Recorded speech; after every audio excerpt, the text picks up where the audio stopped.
Happy Friday. Welcome to the Pitcher Chronicles. I'm going to talk to you with Donald. And I got to say right off the bat, Healingsman Hart, I love you, bro. You get me. You get me. You understand the summer is a fucking grueling job as a custodian. So I appreciate you. Hope you are dealing with the summer weather as best as you can. We definitely have to get in touch. Say to this comment? He's a hardly working man. Sunil, you go. I'm not going to tell you where to go. You work 3 jobs and tell me how you survive. But nonetheless, we hope that everybody has enjoyed their week, survived the heat. I know in the tri-state area with the wildfires in Canada, there's a lot of haze, a lot of smoke. Hope you all are able to stay indoors and protect yourselves. So with that, we also do have the second half of the season starting tonight. And we will be facing full teams, the Dodgers. We do have to, I want to get into this really quick, because we still have to continue the breakdown from Wednesday, with the individual awards, and I want to give that its proper time, which is why we did this part 2. But real quick on the Dodgers series, Donald, do you have high expectations, low expectations, or are you in between? Or are you just going to let it play out and see how they come out of the gate? I couldn't have lower expectations. If expectations came to me and was like, I've got 0 expectations, I'd be like, I should go lower. That's where I'm at. Now, luckily, the pitching matchup kind of favors the Yankees in many ways. Like, it's so the Yankees could maybe compete on that front. But like, if you're matching up team to team, we should get completely and utterly blitzed. I think the Yankees would be happy to take 1 game out of that series. In my opinion, it's going to be. Yeah, I do not have high expectations myself. It's, you would like to be like, coming out of the break, maybe we could catch the Dodgers with a lackluster, performance. But nobody does lackluster like the New York Yankees. Ah!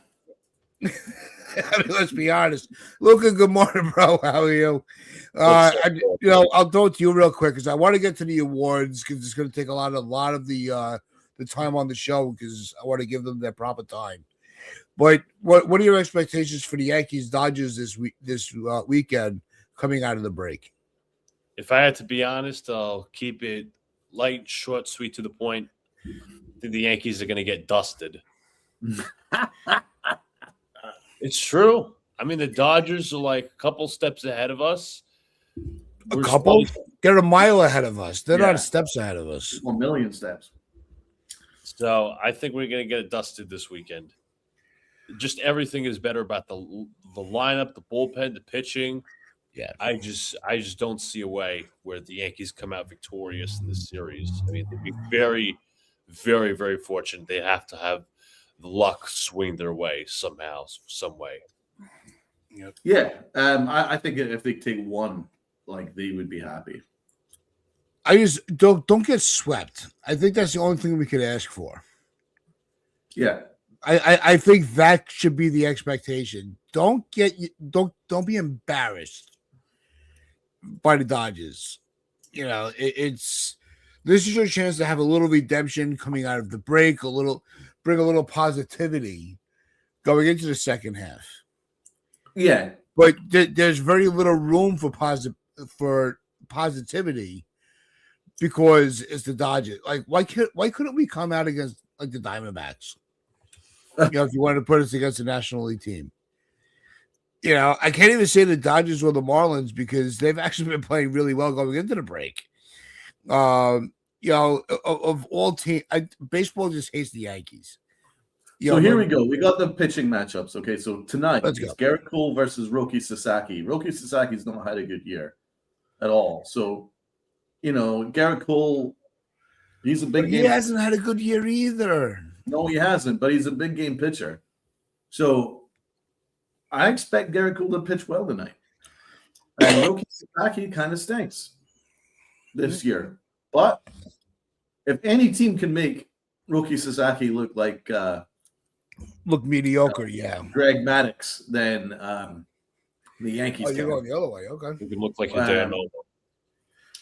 So, yeah, it's a wash. I don't know. Garrett Cole versus Sasaki. Obviously, the matchup favors the Yankees in that one, but I expect the Yankee bats to struggle. I'm sorry. I don't. So I'm still probably going to give the Dodgers the edge tonight. And then tomorrow, Ryan Weathers versus Emmett Sheehan. Ryan Weathers, flat fastball against that Dodger lineup. Forget about it. So I'm not expecting That's batting practice right there. Yeah. But having said that, Emmett Sheehan, he might struggle. You never know. So it's not exactly like it's not the worst matchup for the Yankees. If there was a pitching matchup, it would be this. And then Sunday is going to be a barn stormer. Barn burner. Yeah. Cam Splittler versus Yoshi Yamamoto. That that is a game to watch. If you only had time to watch one game this series, that's the one you want to tune in for. Yeah. Clear your schedule, be in front of the television, or make sure you're on the radio dial. Sunday's going to be fire. Sunday is going to be fire. Yeah, it's that is a matchup. And speaking of fire, what's going on? Bringing the fire, bringing the heat, bringing all the good vibes. Dev Finch, a member for 20 months. That's a hero what's up, Tats, Donald, Luca, and everyone? Dev, we love you. We appreciate your support. Yeah. We were talking a while about like with merch and stuff like that. I'll give you guys a little tidbit. All right. We are going to be getting some merch out towards the end of this, by the end of the season. We were talking about it after the show on Wednesday. There's definitely going to be some, we're going to be collaborating with some designs. We have ideas from subscribers, friends, family, everywhere in between. We're going to incorporate it all. I promise you. This will be a collaborative effort of what we put out there. And the way that will be structured, we don't know how it's going to work with the store yet, but members will get complete free shipping on anything they order. Members also will get their first order completely on us. Nice. Right. There you go. First order. After that, members complete free shipping on anything you order. But your first order is on the house. Especially that is one incentive for those that aren't a member already to member up. Then I don't know what is. Yeah, it definitely. And if you are not a member and you had sent me that message, a couple of you have emailed me when we first were talking about it. You will also, it was unfortunate, it was only a handful, but I got to be fair to the ones that really were pushing for it. If I have your email on saved email, you will get for one time only the same perk as a member for your first order. Right, on me, on the house. We want to do right by you guys. You guys have been asking for it. It's coming. So that's how we're going to do it. Members, first order on the house. After that, free shipping. And except for you. Pre-ordered, you know what? Member up, and member up. We'll make it happen soon, All right, let's go. There you go. Now the pickleball's in your court. Oh, there you go. Nice. Well said. He knows I despise pickleball. It drives me nuts. But I'll make a friendly wager with a good friend of ours. But without further ado, before we get, I don't want to get too deep in the woods on any of that, but we will definitely keep you updated on the progress. Maybe I'll put out little member teas members only post of some of the ideas that we've come up with, as far as what your shirts would say and stuff like that. But let's not go any further into that. Let's get to the nitty and gritty of the show. Let's get to Donald's Awards.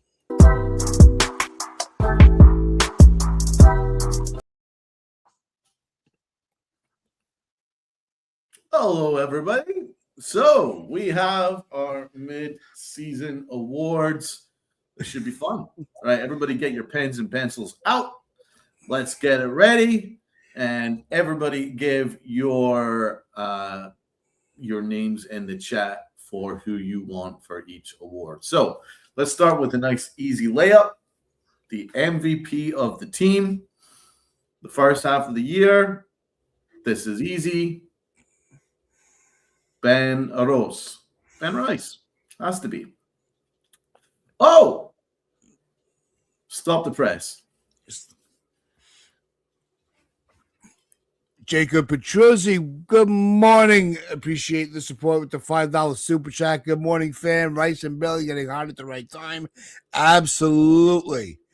If there were if we needed any bats in this lineup that were going to come through with this opening or the second half with the Dodgers, it has to be those two guys setting the table. So you are spot on, Jacob. Jacob, bless up to you, brother. Bless up to you, brother. Great job. Thank you so much, man. Appreciate your support. So my MVP is easy. It's Ben Rice, Uncle Taz.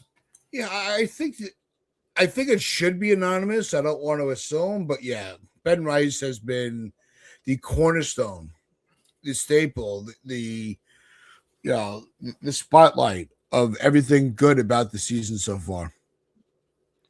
Far and away, it's Ben Rice. Yeah, far and away. It really is close. There's no one else that even approaches Ben Rice for what he's done on a daily basis. Okay, the low-key MVP. That will be interesting. It's kind of up in the air, really. Where do you want to go with low-key? So let's start with Luka. For somebody who started out the season rough and really has picked it up, he was really overused in the start of the season. Rough start, but has battled back. The Yankees might as well extend him in the offseason or even now. I'm actually going to go with David Bednar. Ooh. Wow. Okay. That's not where I thought you were going. I love the award segment. It's the best on YouTube. That's really good. That's a good call, bro. Bednar saved the Yankees' ass so many times this last month or so. That's a great shout. Let's see what he's been doing. You're killing me, man. I don't. No, I think the low key, and it's gonna be a little out of left. I want to say left field because he's not an outfielder. My low key, I'm giving it to Cabby. Yeah, I think Cabby had a really solid first half. At shortstop with the bat on the bases. I think he's embraced being here. I think that's a big factor as well. So I'm giving my low key to Cabby. It's a good shout too. I love that one because he's my boy. Loki is tough. Loki is tough. Loki is tough. It is tough. The I Bednar really like one threw me off. I really like the Bednar shout. You know what? I really like the Bednar shout because the amount of one-run games that he's coming in, and his numbers are really good. 2.70 ERA. He's saved so many games. It's not to be believed, to be honest. Like, could you imagine if he wasn't having a good year? Oh my God, the Yankees would be below 500. That was Devin Williams. The Yankees would be last place. So that's a really good shout. I'm trying to think of anybody else in the lineup that deserves it. Deserves a low key. Bellinger, no. McMahon, no. Jazz, no. Volpe, are you having a laugh? Goldschmidt, maybe. Austin Wells, ha ha ha ha ha. So, Who put Austin Wells in that? Oh, you're saying? I thought you were reacting to a no, I'm comment. just going through the list of people that that have been in the lineup every day. It's kind of between Goldschmidt and Bednar for me. PC Seals the same. Goldschmidt. I do agree. Goldschmidt has saved the team, but also he's kind of tailed off over the last month or so, whereas Bednar has gotten better. So I'm actually going to give it to Bednar. Luka wins the day there, bro. Great shout, bro. Giving it to Bednar. Great analogy by from Luca on Bednar. I got to give it to him. Yep.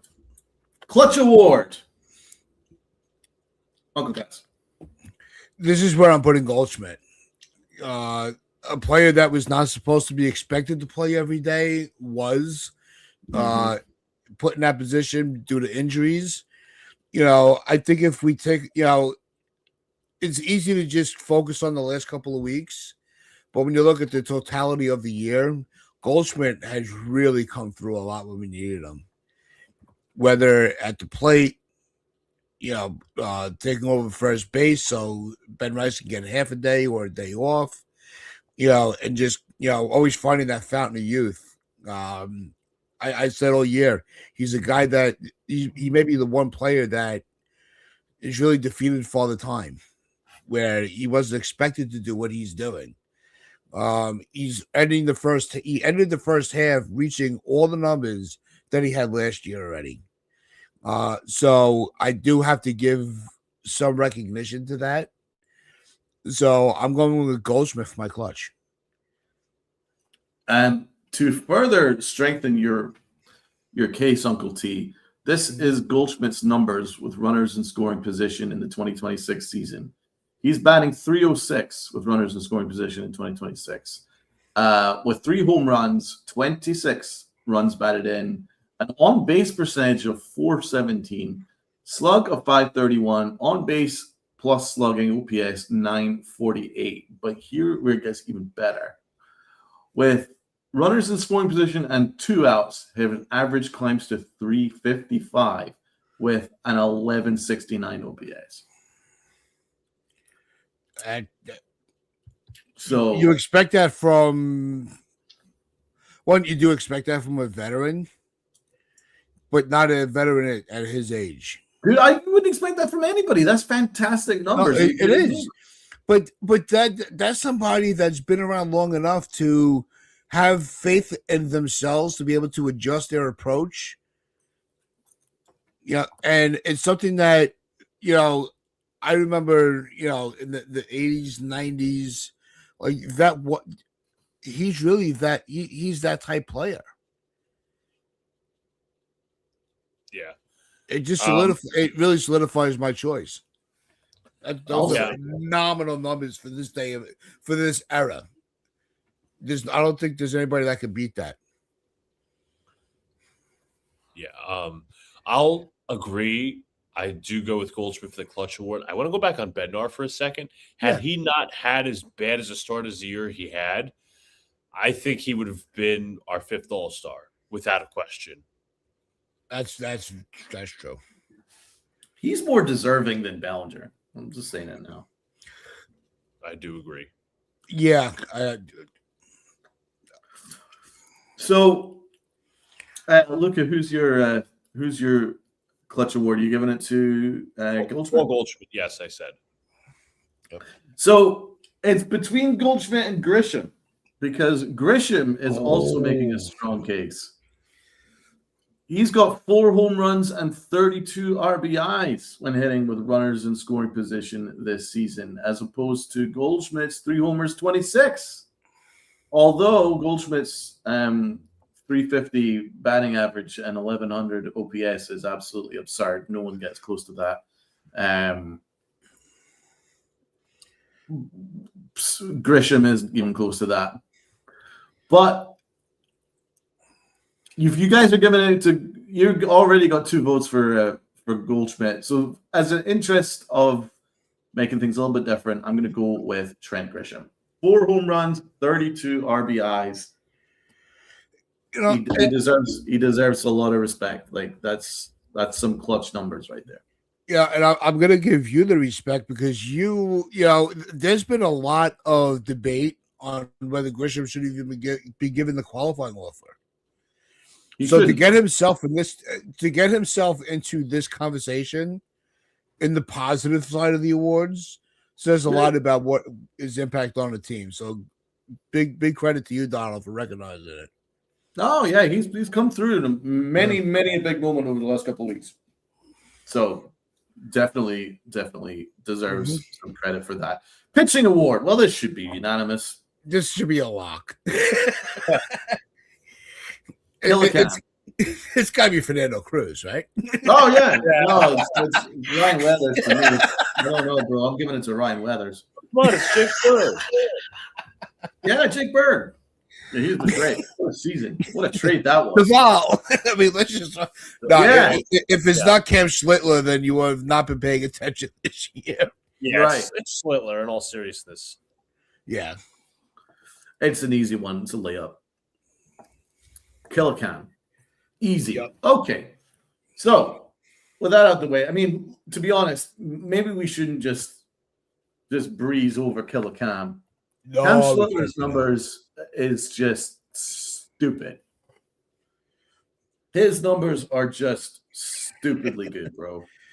2.05 ERA. Oh my god, that's so good. 2.05 ERA. 137 strikeouts, a 0.94 WHIP. Amazing. He should have more wins than 9-5, but the rest of the team sucks. But he's been magnificent. He has been magnificent. What more can you say? 2.05 ERA with 137 strikeouts. The man's a boss. I mean, and he's had some great games. I mean, if you think about it, probably of those 5 losses, 2 of them were on him because he just had, he had a little tough outing.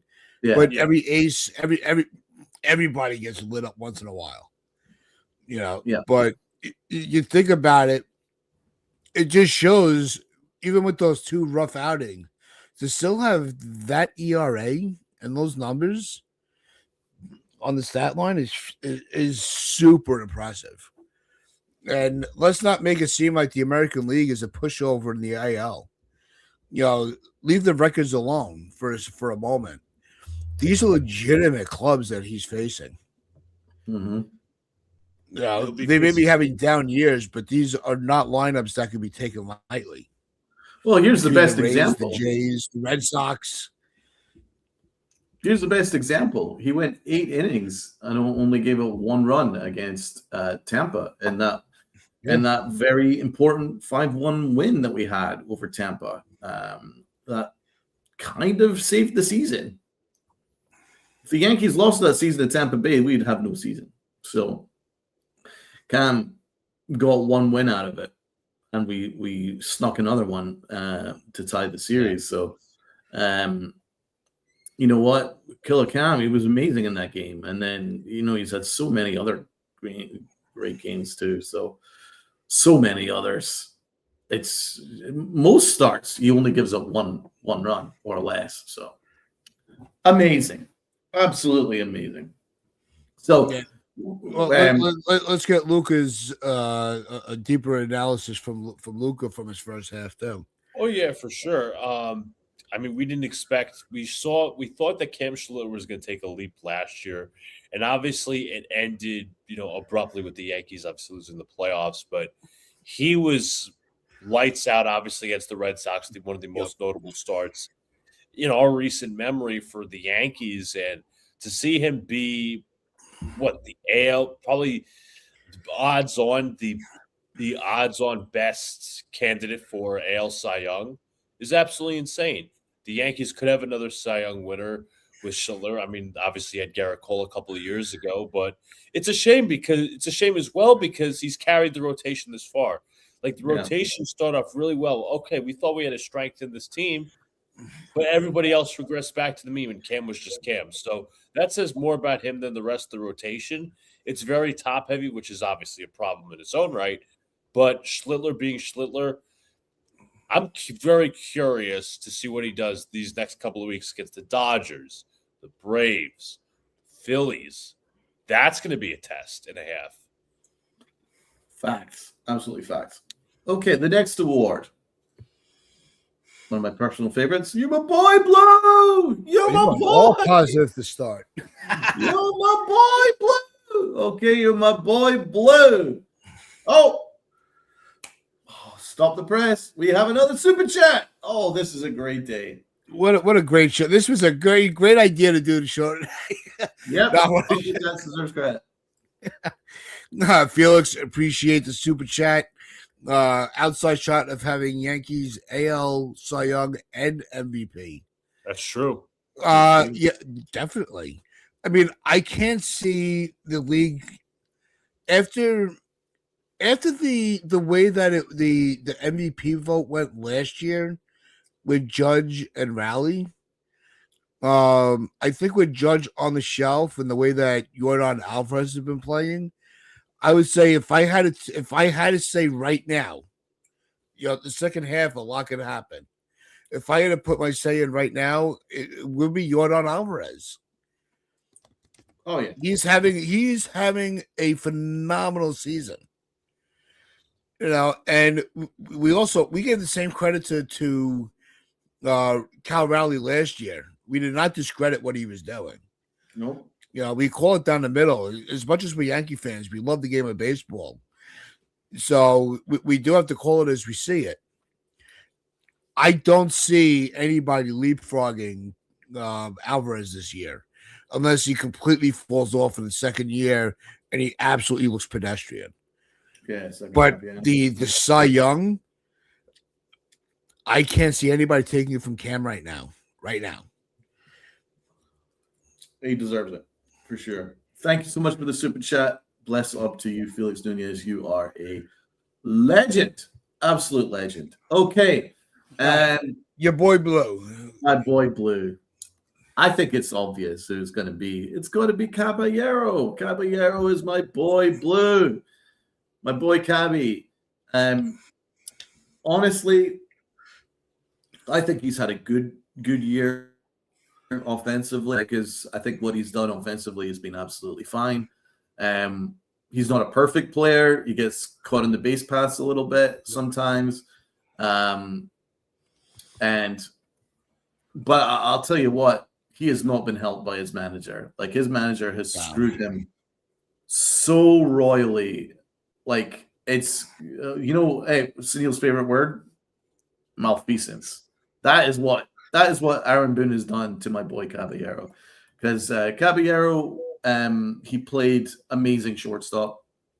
He was statistically, in terms of defensive runs saved, the best shortstop in the league until Aaron Boone got his hands on him and had to destroy him. Basically, in order just to placate his baby boy, Anthony Volpe. So, Caballero then started to play third and then second and then freaking outfield and right field. Never played right field in his life. He's stuck out there in right field. And he's misplaying a couple of balls. And all that does is to serve the Yankee narrative in order to make sure that Anthony Volpe continues to play shortstop. It's disgraceful. The way he's been treated has been nothing short of disgraceful. And I don't think any other organization would do this to somebody like that. It's just like they're just playing favorites just for the sake of it, and they're doing it in spite of the fan base who are sick of it. They are all universally sick of it, but all that does is just strengthen the Yankees' fervor to destroy Caballero further and to boost up their baby boy Anthony Volpe in the process. I think it's disgraceful, and Brian Cashman and Aaron Boone should both be fired and hold their heads in shame for the way they've treated Caballero. Caballero's played very well.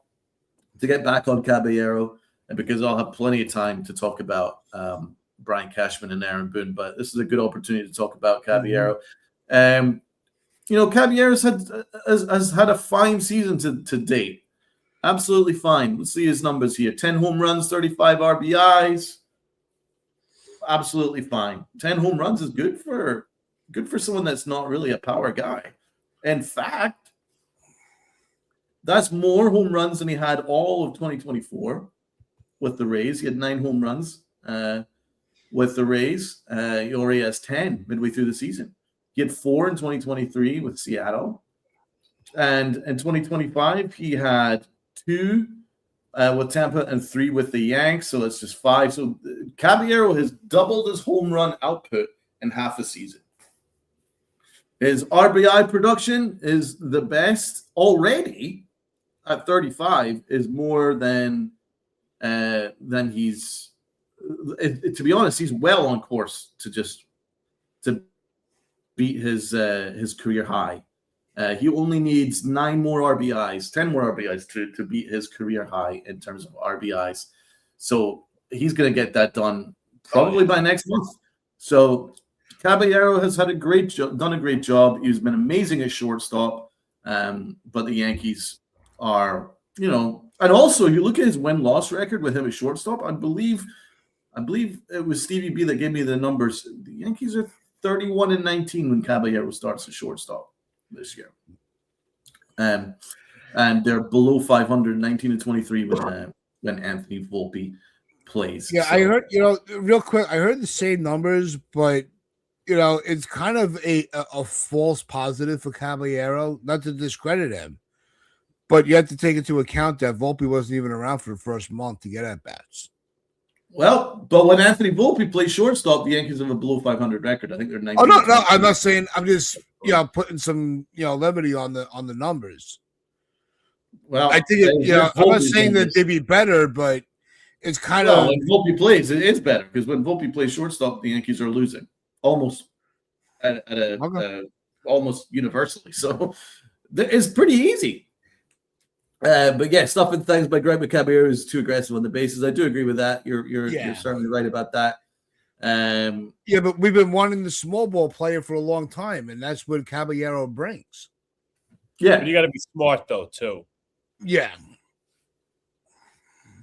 he doesn't read the pitcher a lot, as well as he should for his talents on the bases. And if that's the only flaw that I could really think of, that's a pretty damn good player. Yeah, I mean, obviously he's not done well in the outfield, but he's not an outfielder. He's never played outfield before in his life. So Aaron Boone's doing that to him. So any of the idiots out there that are like, "Oh, you look at his WAR is worse than Anthony Volpe." Dude, he's having to play right field and left field and freaking second base and third base and every other position other than Anthony Volpe. I mean, let's send Anthony Volpe out to right field and left field and third base and see how well he does. Boone's going to risk his boy like that? No. His WAR would be -6. So I forget what radio host it was, but they put it was John Boy. Put the numbers together with Volpe for his career at bats and his numbers. He is ranked as the worst infielder, I believe it was, that ever played baseball. Oh my God. I'm not talking a decade. That's amazing. That's never played the fucking game. Ever. No player has ever had a decline like he has. No. By the way, Caballero is supposed to have less power than Volpe. Caballero has 10 home runs. Volpe has 1. Guy's a clown. Like, stop it. Right. Anyway, that's my award, Caballero. Uncle Tats. All right, my boy, I'm going with Father Time over there. I'm going back to Goldschmidt on this one. I keep, and there's I'm not going to go back to the play on the field. I'm going to refer to my boy Blue for this off the field. I think he solely is why we're seeing the progression we are in Ben Rice at first.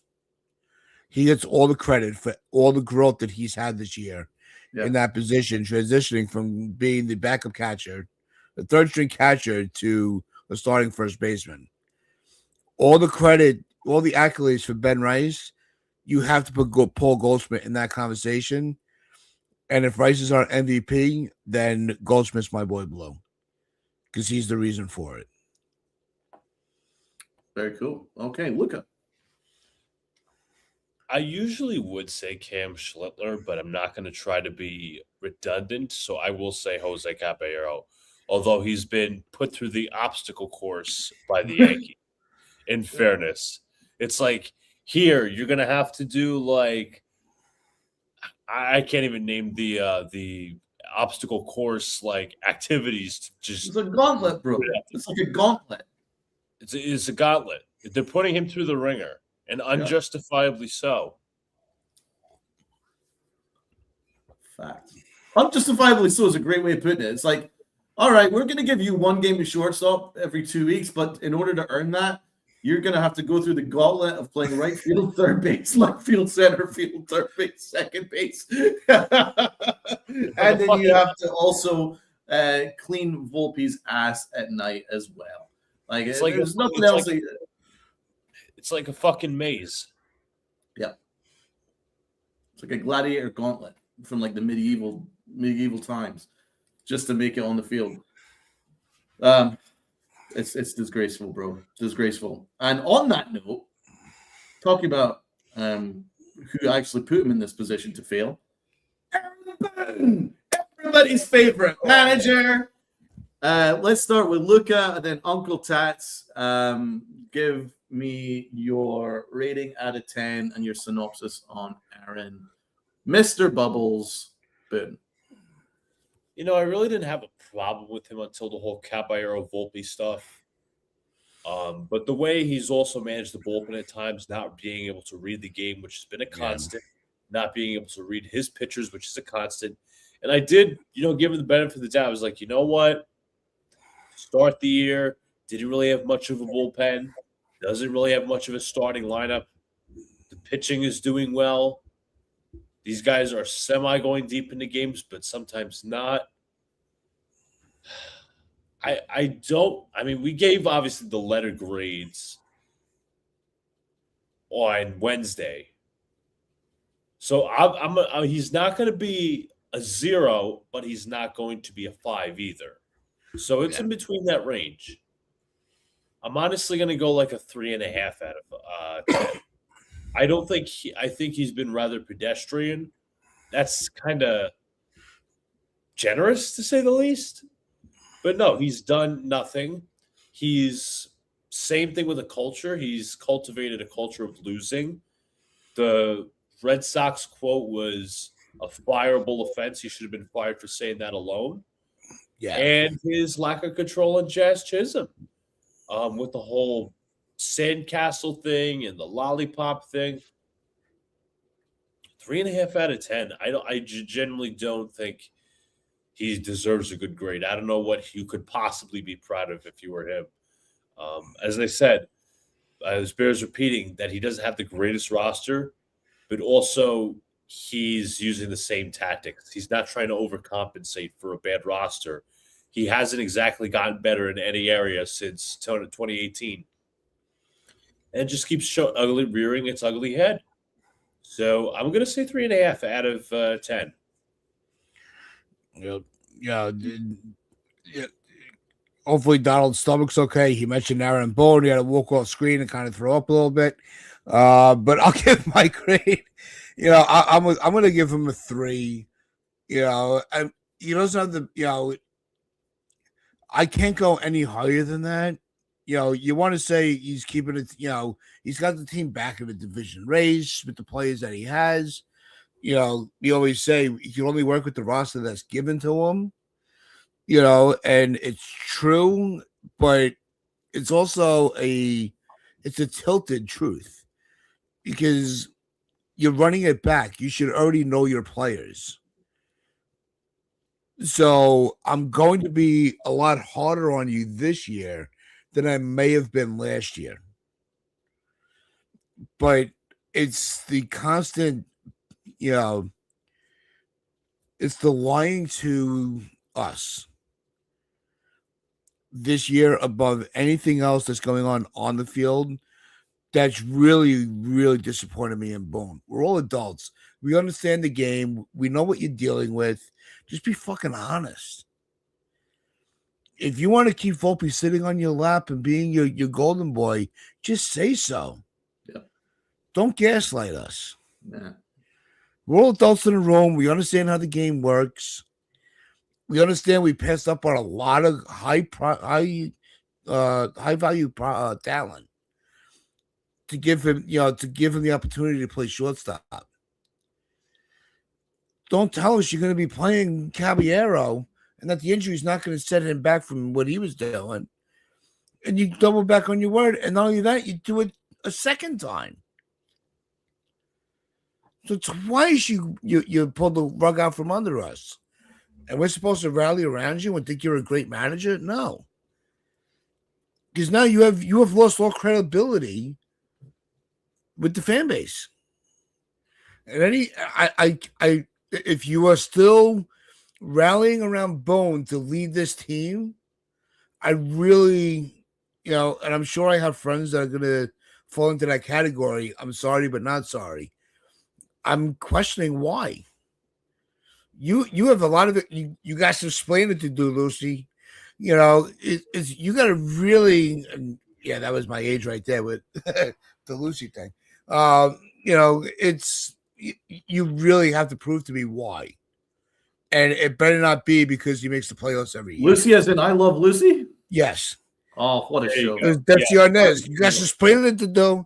Real quick, we got our third super chat. Oh my God. What's going on?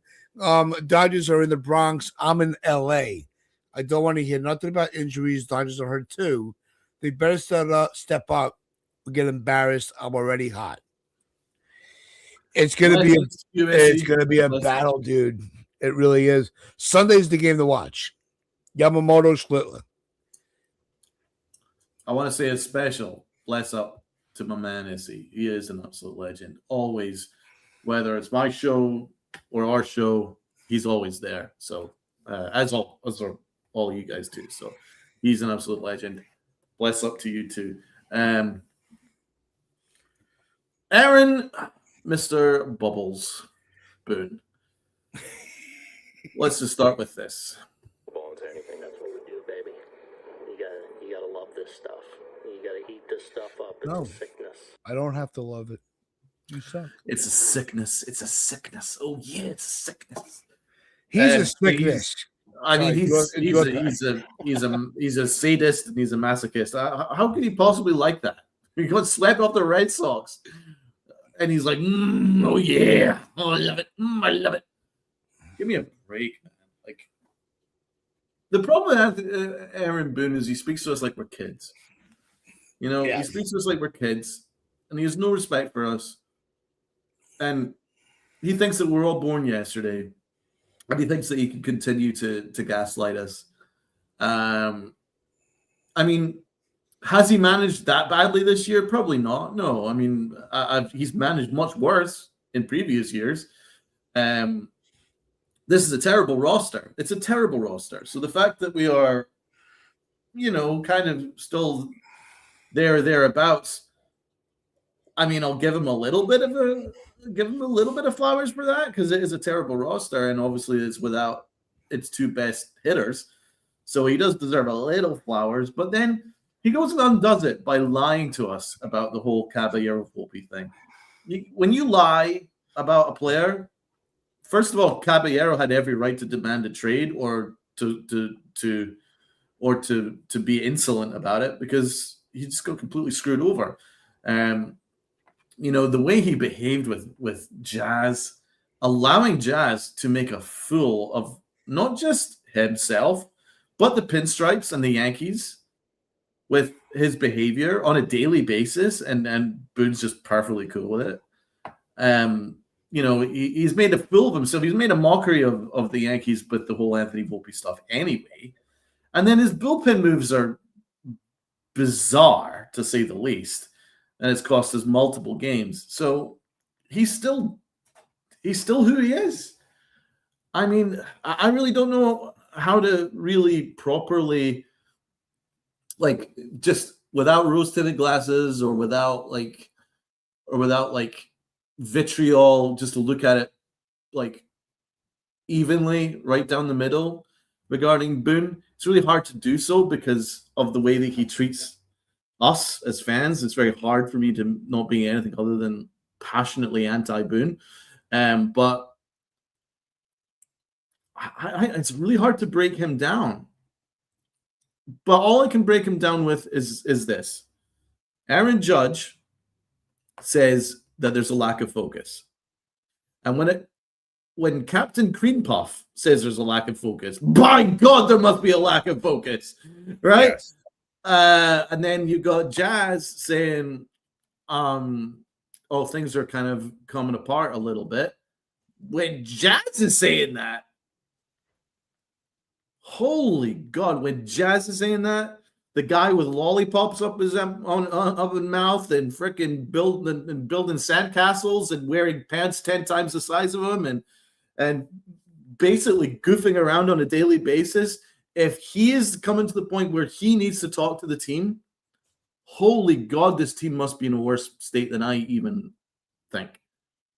So that is how you analyze Aaron Boone. If there's a problem in the locker room, things are falling apart, he's making a clown of himself, and he's embarrassed the franchise by defending people that should not be being defended, he gets a 0. He gets a 0. Even though he's not managed that bad, and if I was being perfectly honest and even, I'd probably give him a 4. Like if I was being really, really kind, but I can't. Like the things that you ask to be a manager, right, is to be honest, fail. Not to gaslight, fail. Manage the bullpen, fail. Manage his players, fail. Like be honest to his players, fail. Like he's failed at all the things that you would ask a manager to do. So basically, he's a failure. He's a 0. 0 out of 10. Aaron Boone, fuck him. Next award. We got I think we're in the last 2 now, right? Are we in the home stretch? I think so. But on purposes of this show alone, I think we should give a glove award, a gold glove award. I think we should give a gold glove award for best defense before we all let rip on the Aaron Hicks / Anthony Volpe award, etc. So gold glove award, let's give it first of all to Tats. What is this, a gold glove? Gold glove. Who's had the best defense on the team? I'm going with Bellinger on this one. I think his defense has been stellar this year. Yeah. I was hanging out with some of the guys after work last night. We went out for a drink, and it was we were watching, and there was MLB had the top 10 defensive catches, and number 10 actually was Bellinger when he had to catch it behind his back. And it was kind of that reminder of how good of a defender he is. And how he could he still has it. His bat may have fallen off in the last few weeks, but Bellinger's still a top of the line defensive player. So I'm going Bellinger. He's my gold glove. Love it. Luca.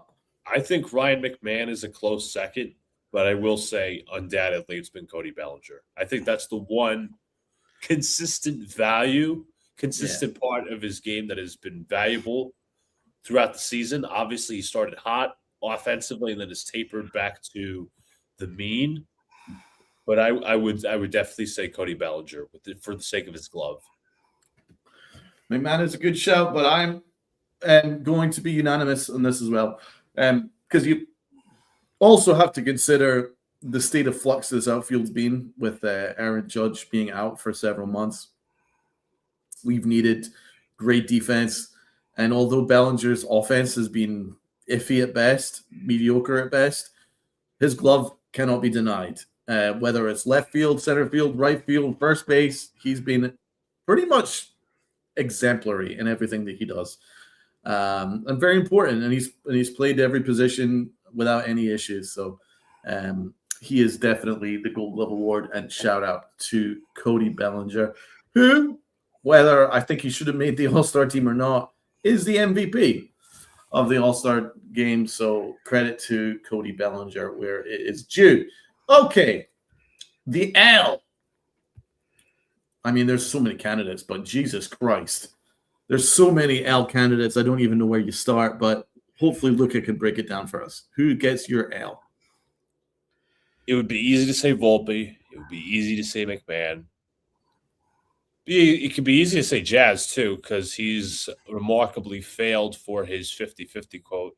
I'm going to go with Austin Wells. To be one of the worst catchers in the history of the sport, to date back to 1975, I think Dow pointed out the stat, back to, what was his name? I forget the Yankee catcher. It wasn't Munson, obviously. It was Mason, I think his last name.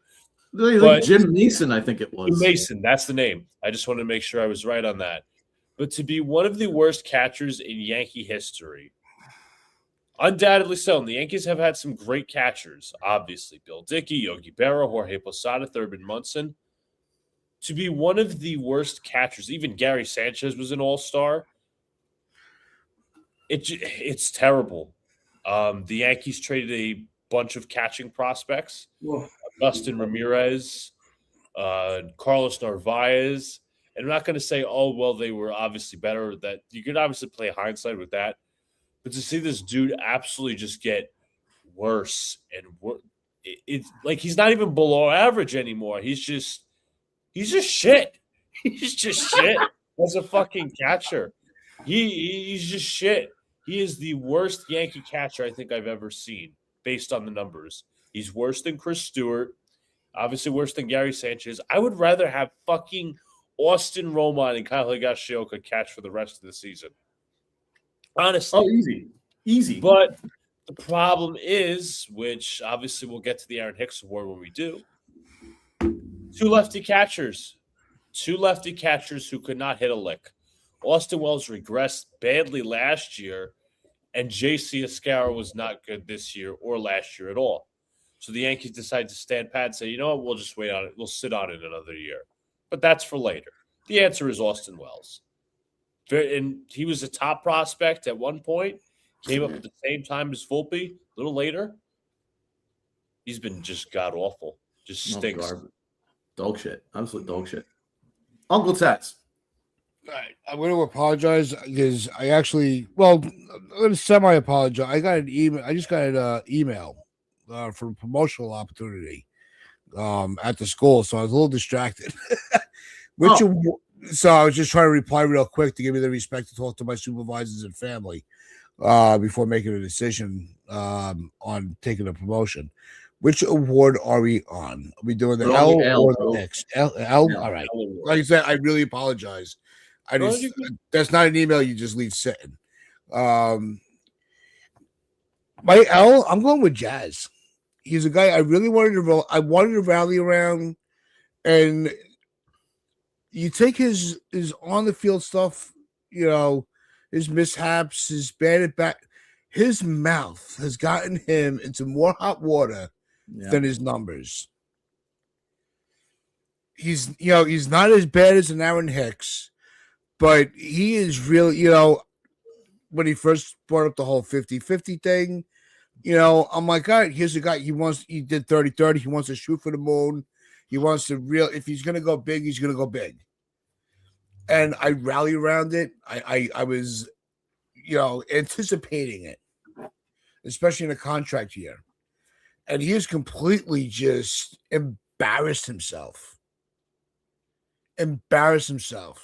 Mm-hmm.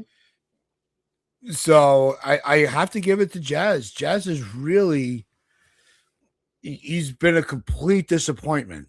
Not only with some of the subpar performances on the field, but his approach with the media and his, you can't even call it swagger. Because people have swagger, they kind of have that gravitas to deliver. And he's really just fallen short of every expectation that I had for him in the first half.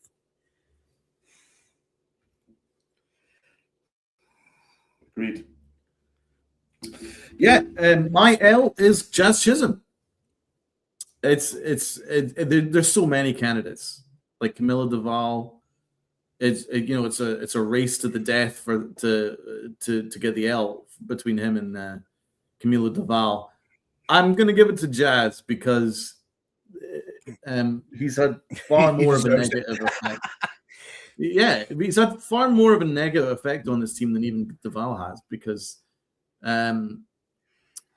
before the lollipop thing, which by the way should have gotten him traded the next day, or at least benched for like a week, if there was any standards in this clubhouse. No, if there were standards, he would have been on the bench the rest of the postseason after he was yawning. Absolutely. Well, facts. I mean, but that was even last year, so I can't even add that to this year. The narrative carries over of his being lackluster. Right, but that's my point, though. It's just like he's had so many that, I mean, geez, that was just for last year. This year, he's got even more. Like, don't forget, there was that time where he forgot the rules. Remember he forgot the rules? Yes. I forgot about that. Yeah, I only just remembered that. I did a Yankified on that. Like, he forgot the rules at one point, and he needed, like, I think it was Goldschmidt to tell him what the rules were. And he was like, oh really? Oh, it was either Goldschmidt or Grisham. It might have been Goldschmidt, or no, I think you're right. It was I think it was Grisham. You're right. Grisham knew the rules. Jazz didn't. You got Jazz not knowing the rules. Jazz wearing pants 10 times the size of him. Jazz just rolling up to the crib like he's like, bro looks like a clown, man. He looks like a clown. You know what he looks like? Has anyone seen the Borat movie? He looks like Borat when he pretends to be black. When he has the hat on the side and the pants 10 times the size, and he's like, yo, like that. That's what he's like.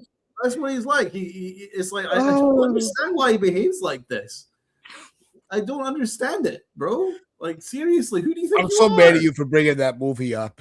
Oh, I love that movie. It's hilarious. It would have been if I didn't see it with my son, because I didn't know anything about the guy, and my son wanted to see this movie, and my friend and I, we took out both the boys to go see this, and we're sitting in the theater going, "What the fuck?" I love that movie. It's hilarious. But anyway, it's a really good reference because that point where he turns up to the hotel and he like tends to be cool rapper and stuff like that. That's what Jazz is. I don't know. It's like it looks completely out of character for him. I don't know what his game is all about. And the whole 50-50 and let lollipops in his mouth and then building a sandcastle and clowning around. And that's only just like a fraction of the shit he's done this season. Yeah. That's only a fraction of the shit that he's done this season. It's like been never ending. It's been a daily basis of bullshit. A daily barrage of bullshit from Jazz. And I'm sick of him. He's like LEG/Borat. That's what he's like. I am so sick of him. I couldn't wait to trade. I can't wait to trade him. I would trade him yesterday, bro. And I was actually really excited for the trade. So there's nothing, there's like no hate, nothing like that. It's like I genuinely was excited when we acquired him. I was like, oh, you guys were gonna get a special player here. He's a little bit different in terms of his personality, but my God, can that boy hit? And he proved me right for about a year and a half. And then since then, it's been nothing but chaos. With the postseason stuff. I mean, I was out on him when he yawned. Like, he should have been traded then. But then since then, that makes the yawning just like nothing. That makes the yawning like a grand slam in comparison to this shit. So he is, yes, he is. Like, honestly, how you doing, fellow kids? That's what Jazz is doing. I have no idea why he is behaving like this. Like, take your job just a little bit seriously, just a little bit. I mean, I'm all for like people being who they want to be, but also all I'm asking him to do is to give a shit for 3 hours of a day. Yeah. 3 hours of a day. That's it. Whenever he's on a baseball field for 2.5 hours, 3 hours, look like you give a shit.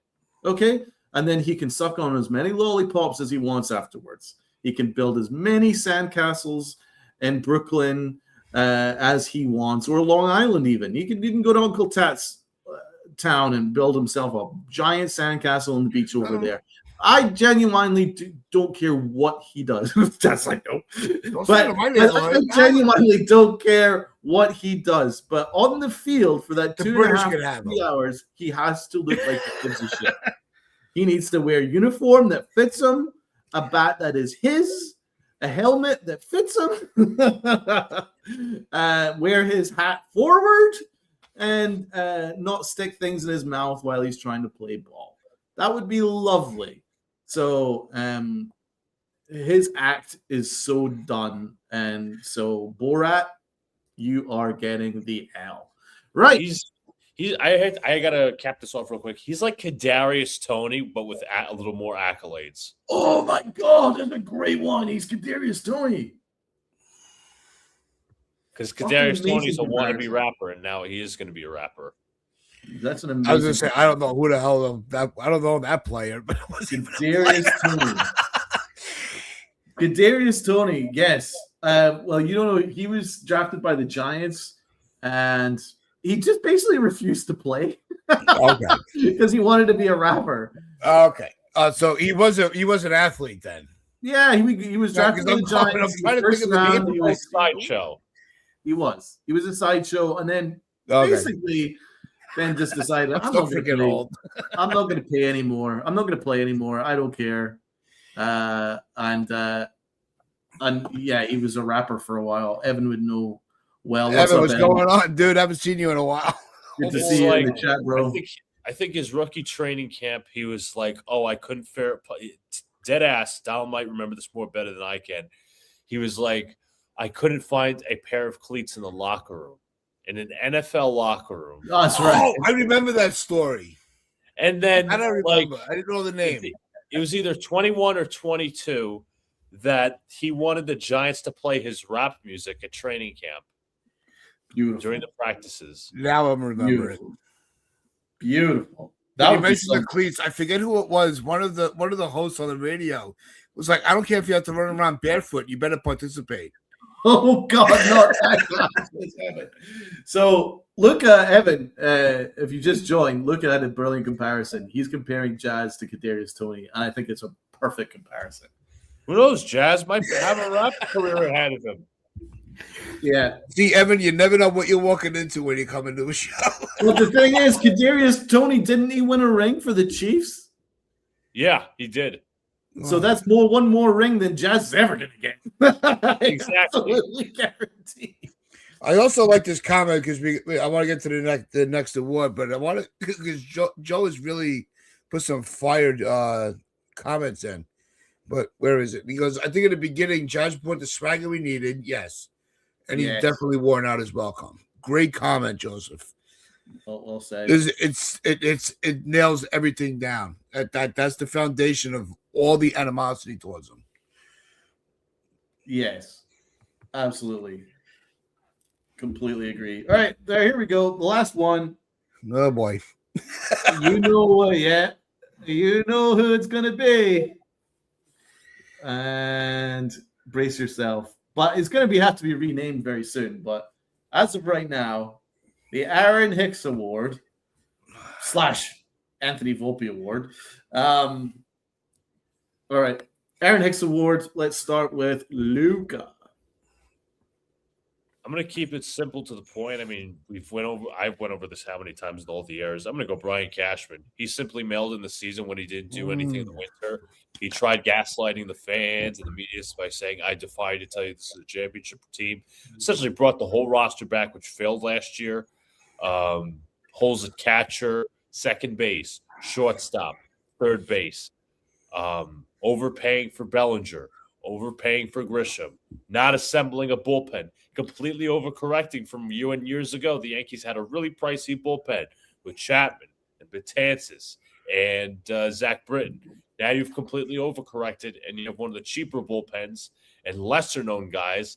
I mean, how about, I know he's in AAA. How about the great acquisition of Angel Shavili? How about that one? How about Jake Bird? A great acquisition, which I said was terrible at the time, but people fought me on it. How about Camilo Doval? I actually had high hopes for him. He stinks. Ryan McMahon, he stinks. I mean, the whole bullpen, the starting pitching has regressed back to the mean, except for Cam Schlittler. Ryan Weathers has been a joke. His fastball is instant batting practice. But yeah, listen, Ryan Castro going out to the media saying, a catcher's an obvious issue. Well, who created that? You had a chance to move Austin Wells. And now any player you move on from, whether it's Wells or whatever you try to upgrade, you're going to get absolutely nothing in return. And that's your own fault because you didn't trade him at the right time. Imagine trying to trade. I know we want to do this because we're fans. Imagine trying to trade Jazz Chisholm right now. How high is his value? Number one, because he sucks. Number two, because he's going to walk here. It's going to be like, wait, why would I want to trade for a rental who's not going to keep his mouth shut? Is hitting 13 home runs with a 223 average and a sub 700 OPS. It's fallible. It's absolutely fallible. In a regular organization, he would have been fired by now. Donald, I was listening to your your Yankified, and he's a bad GM now. I think Tats said it, or it was him or TC Steels. He's a very reactive general manager. He's not proactive. He's not on top of his load.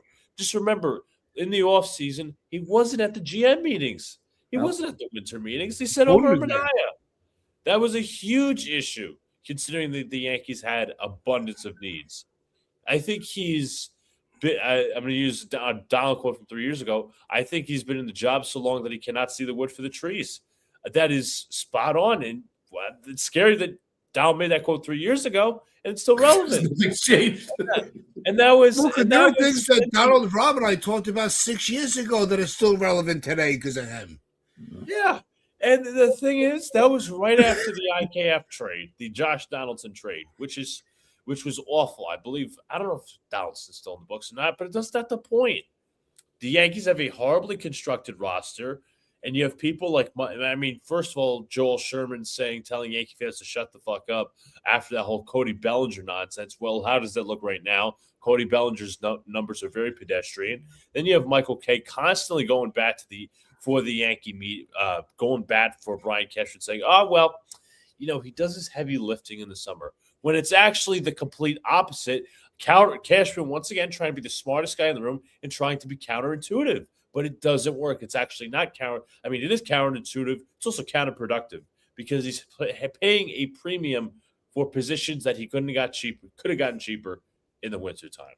That's the end of the day. And now, as I've said ad nauseum, the Yankees will have to overpay for certain positions of need, and they may not have the prospect capital, unfortunately. There's going to be a tax. Well said. Look, I honestly couldn't say that better myself. You should have closed the show. Shit, after that rant. How do I follow that up? Absolutely spectacular. Okay, Tats. It's like the bar band following Ozzy Osbourne. How do you beat that? It's no. I want to just say I'm just gonna leave it with what Lucas said. I do want to go after Austin Wells. Yeah, because I started in the preseason predictions. I thought that after the World Baseball Classic, he was gonna have that he was gonna bring that into having a really positive season, and he's another one that has completely let me down that I've rallied around. And his defense, his numbers as a catcher. I know John Boy went deep into Volpe's numbers. I want them to go deep into Wells too, because he's got to have some of the worst metrics as a catcher right now than we've ever seen. When you're looking forward to seeing Ali Sanchez in the lineup because you can't stand seeing Wells in it, something is going completely awry. And it goes parallel to what Luca was just saying. It comes down to the construction of the team. You went into the season with 3 lefty catches. Like, how Cashman allowed that and thought that was a great strategy. And what sabermetrics, not even just the analytics, what sabermetrics says that that's the great formula for a season? But we have the catches we have, so they're the ones that are under the microscope. Now, and Wells is the one that's that's front and center. I would rather them just bat with 8, go with a lineup of 8 than 9. That's how bad he's been. He's like the old pitchers that used to be in a lineup in the National League. It was an automatic out. Those pitchers that hit better than that. And I bet you some of those pitchers have better numbers than fucking Wells. I bet you if you look at the career batting between freaking Madison Bumgarner or Jacob deGrom against Austin Wells, they're having a better year. Because they actually took their at bat seriously. I mean, deGrom was great at the plate. And that's what I do miss about Sabathia would definitely have hit. Another one. Sabathia has great offense. Just like he had the one grand slam against Johan Santana, I would rather take in that. Yeah. Yep. So Austin Wells has just been a complete no-show. At least Volpe, he's actually contributed to some wins. Wells is just there. He's just there. And I tried giving him a little bit of leeway because of how well the pitching was doing. Trying to recognize that the catcher has two separate, there's a lot of responsibility on that position. But we've even seen a fall off with Weathers and Warren.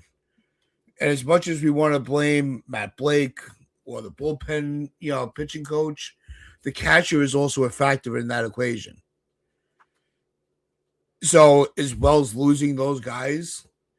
Did they lose trust in him? Like something's going on with Austin Wells. And whatever it is, it's turning into an absolute zero on the roster. So Wells definitely is turning into my Aaron Hicks. Yes. So my Aaron Hicks / Anthony Volpe award. It's a battle between Austin Wells and Brian Cashman, and it's such a battle that they both have to end into the tie. But it's really hard to beat what Lucas said because I agree with everything what he said. So I'm just going to mention Austin Wells. How about this? For the entire month of June, which he played almost every game, he finished with a 0.61 batting average, a 0.61 on base percentage, a 0 slug, and a 152 OPS. A 152 OPS. He had two hits. That's the whole month? That's the entire month. 2 hits the entire month of June.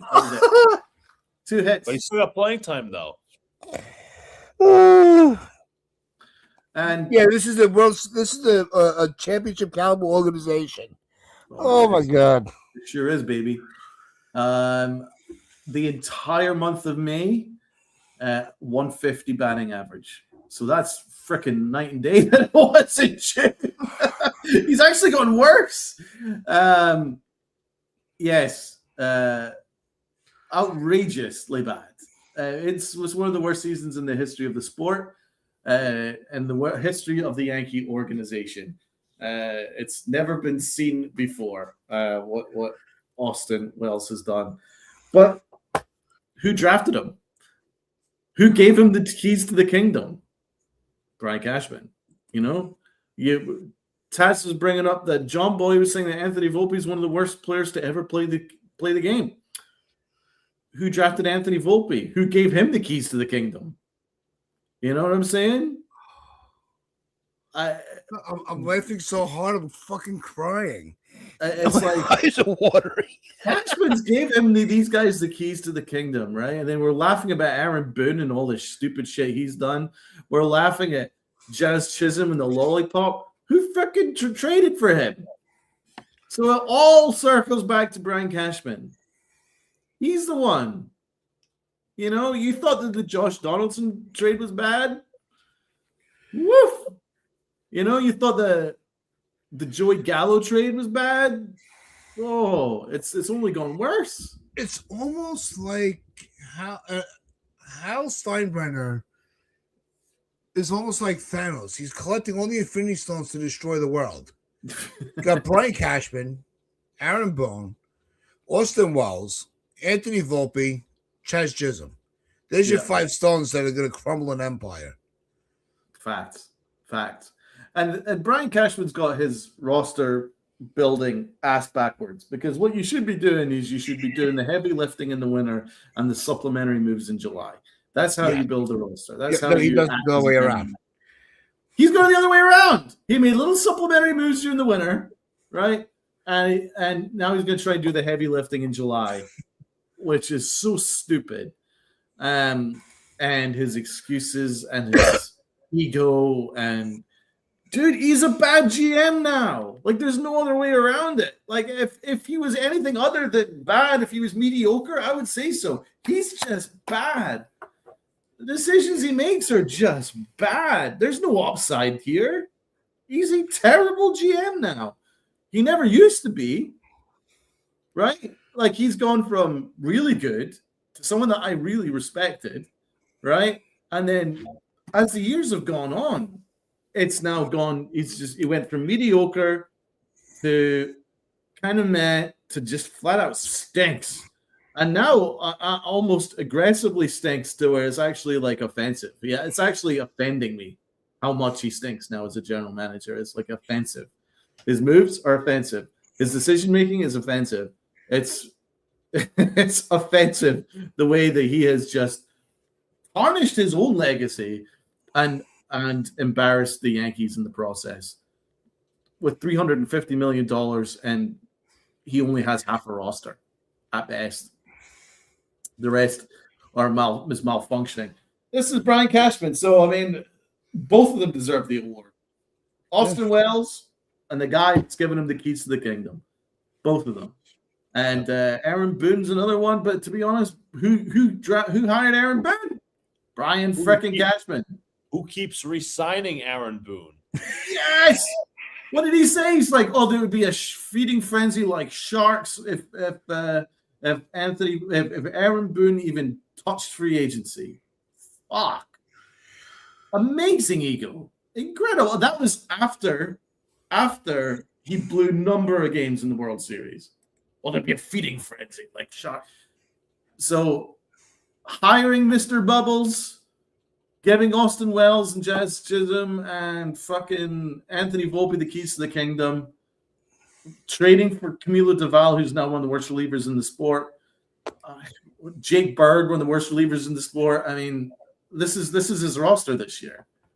Thanks, Cash. Great job. Oh, I defy anyone you to tell me this is a World Series team. Oh, I love our process. A-Rod only won one championship here. Man, you are a prick. You are a prick's prick, Brian. You are the prick's prick.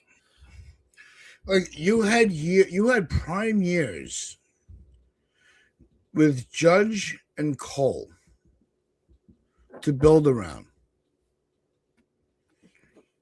Yep. This is what we get. This is the best you can do when you had those two guys at the top of their game. I'll say it. You relied on Cole to carry an entire pitching staff and Judge to carry an entire offense. No wonder why it didn't freaking work. Mm-hmm. And it's because, and I thought it's the other one that made me think of that. That's a great point. Because he's right.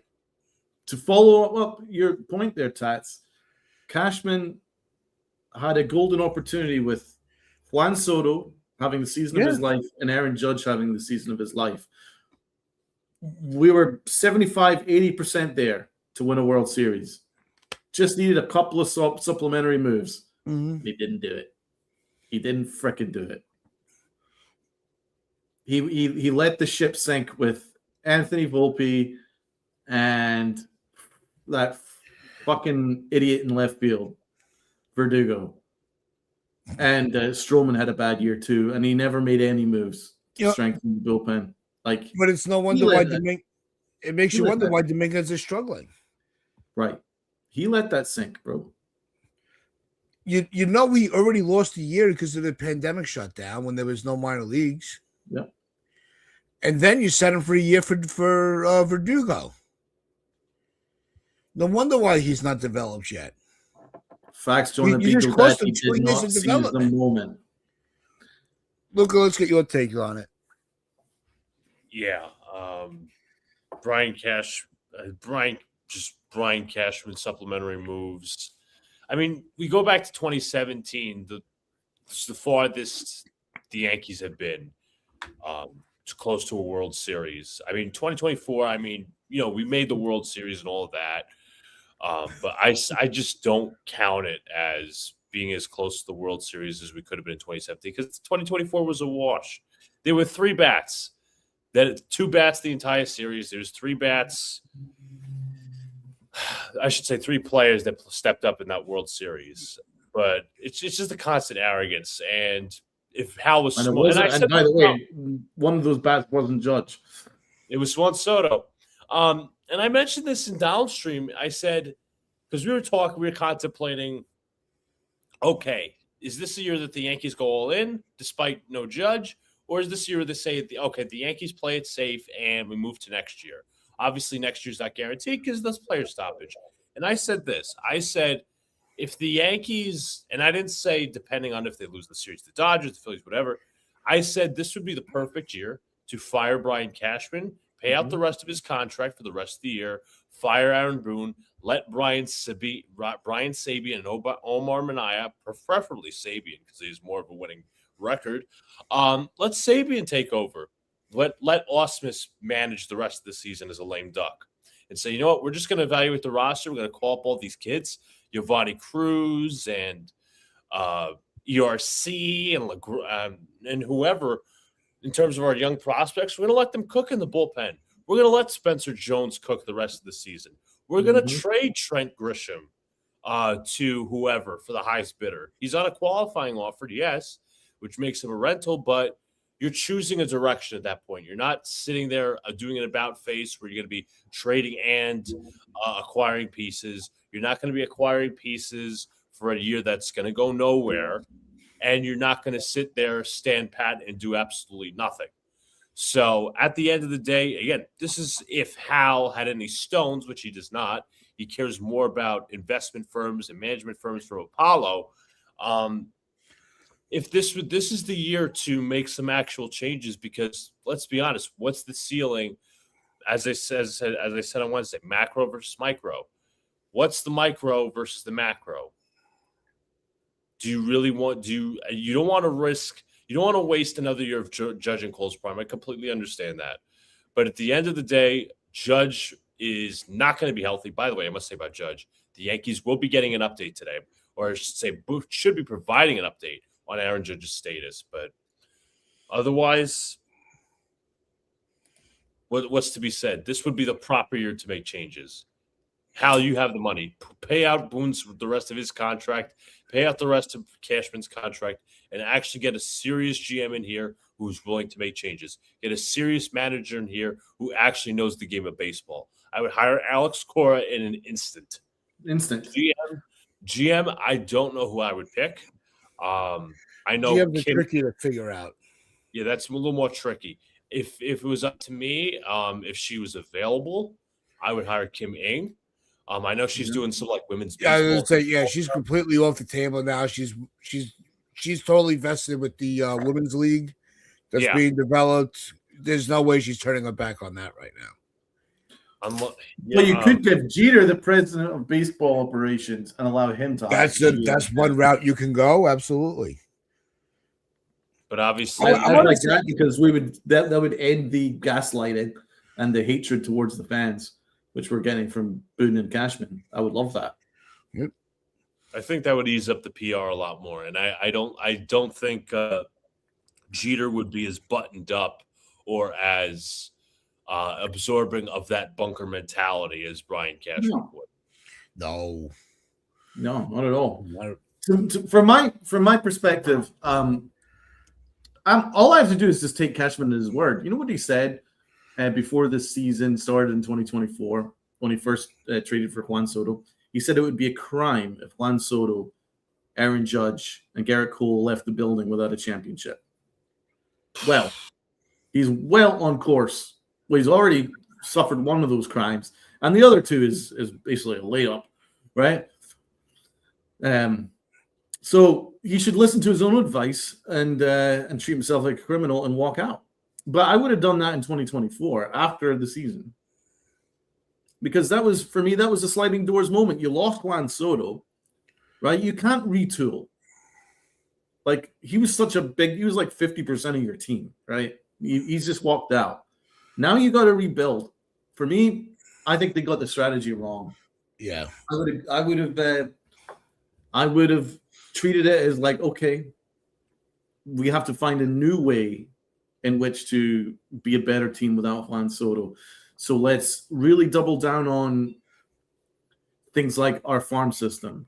Let's double down on making sure our front office is the best it can possibly be. Make sure our manager is the best it can possibly be. And also make sure our analytics is the best it can possibly be. I would have made so many changes after that 2024 World Series because it was embarrassing. You know, the Dodgers laughed at us. They laughed at us. We didn't play well. And the Dodgers were like, oh, Yankee baseball, ha, ha, ha. Oh, the first thing I would have done would have fired Aaron Boone. Right? And then I would have fired Mike Fishman. And then I would have really doubled down on analytics to really help us get the best bang for your buck, because you would have saved a bunch of money with Soto going elsewhere. But for me, they misused that money in many ways, because look at, they've got a bloated $350 million payroll now and only half a roster. So most of their terrible moves were actually in the summer rather than winter. Like, I'm not going to complain about Max Fried. That was a good move. The Bellinger trade was a good move. But everything in the summer was disastrous. The Duvall trade, the big Jake Bird trade, the McMahon trade, all stupid. So, I mean, look, it's not, we try to champion when they make the adjustments that they need to. They needed bullpen depth, and we all kept screaming, they always keep trading for rentals. They get Bird and Duvall, who are under control, and we were behind it. And I guess Bird more than Duvall, because Duvall did have a little bit of a resume with San Francisco. Massive overpay. This is the only thing I try to be fair with Cashman, is he will make the moves because the players don't survive here. He has to take some of the blame, but he doesn't just sit and just write it out. I think that really where everything completely went wrong with the philosophy of this club was the 16-17 season. They broke it down. They let it ride with the youth. We were ready for it. We championed it. We wanted it. They get a game away from the World Series, and they're like, wow, we can just kind of skirt through with some of the, with some players. Maybe if we get better leaderships, they'll get this team to the next level. Yeah. And they went in the wrong direction. For sure. They went for a media guy instead of a baseball guy. And boom. I think I still believe if they would have given Girardi just 1 year extension, I think you could have gotten them through to the World Series. 100%. If Joe Girardi was the manager and given at least 2 more years, we would have had one more, at least one. The Yankees, and they made these decisions, and one, they don't make any sense. They keep thinking that they could just, plug holes as they go, instead of completely rebuilding the foundation so it can stand on its own. Yep. And you can't have Judge and Cole as your foundation. You need your foundation for your team. It's a 26-man roster. If you do not have 5-8 anchors for your foundation, you have nothing. Mm-hmm. You have nothing. You need an ace, power bat, shortstop, center field, catcher. Those are your 5 anchors. He You doesn't don't have that, if your team is not going to survive. we don't have a catcher, we don't have a shortstop. Yeah. We have an okay center fielder. You know, Grisham's not having a terrible year. You know, he's holding his own under the qualifying offer. And I hate that offer. But, you know, Grisham's 1 year was supposed to give leeway for Jones to finish developing in the minor leagues. And You know, also, because Brian Grisham couldn't Cashman, stay healthy when Jones was exposed. I don't It's a think Brian shit show. Cashman is. Let me finish. Brian Cashman has undervalued so many key positions. Like he's not valued catcher. He's just kind of just been like, just throw anybody out there. A couple lefty bats, who cares? He doesn't value third base. The amount of times, how many third basemen have we gone through since A-Rod? He doesn't value third base. It's just like just anything, anybody. It's been a procession of third basemen, right? He doesn't value shortstop. I mean, the IKF disaster, Gleyber Torres out there, a disaster. He doesn't value shortstop. It's been a position that he hasn't valued since Didi. Sorry.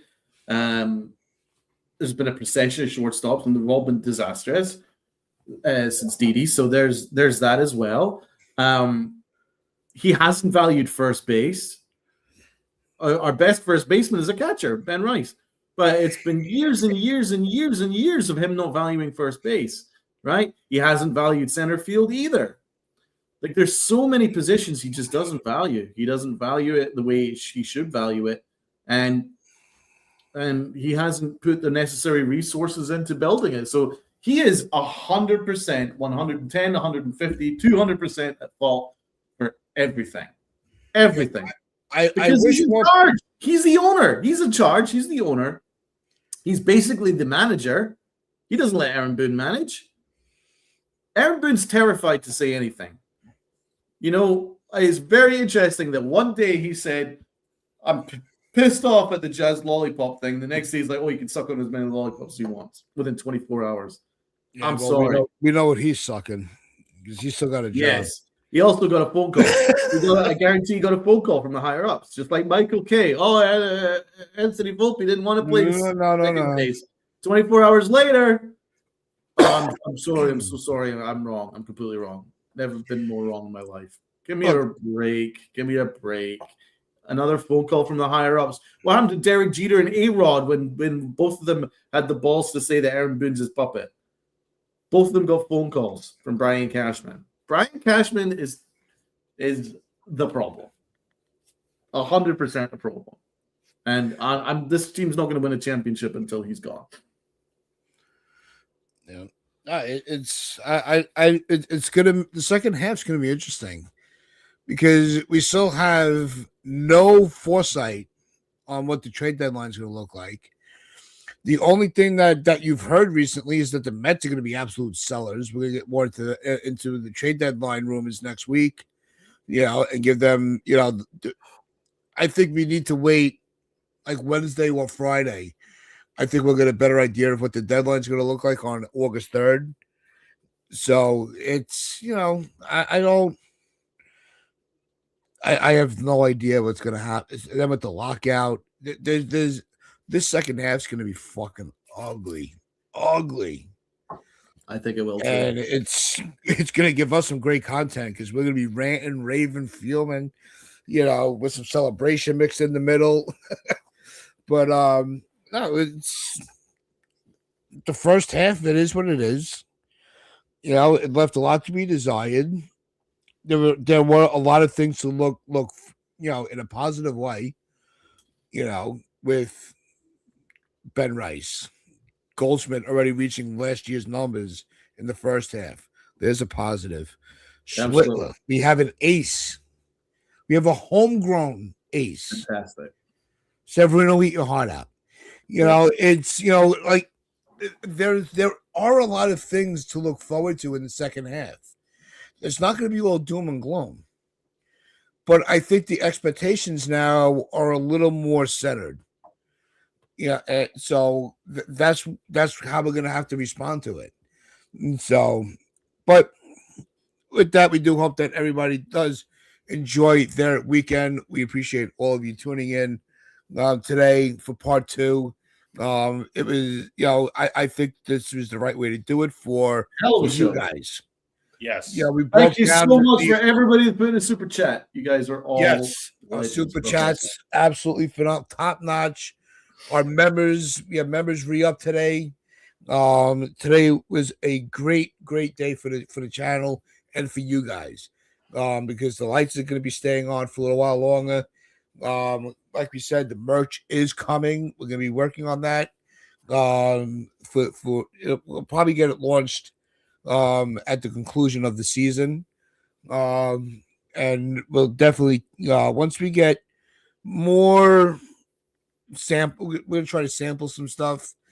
And get your opinions on it, because you guys have to wear it, so we want to know what you guys are going to think of it. So we will take that feedback from you guys. So with that, that's a cool shirt there, bro. I gotta say, Thank you, brother. You keep pushing your shirt out. Because I'm hot. The sun is beating through it. I'm like, I need to get outdoors. I'm gonna sweat. Yeah, and cash we do not trust. That might be one of the shirts. So with that, we do hope that you hit that like button, hit that sub button, share this out with your friends, family, the strangers on the corner. I'm Uncle Tats. I'm here with Donald, Luca, and all of you great people in chat. Make sure you hit wear those pinstripes with pride and play hard. God bless you all.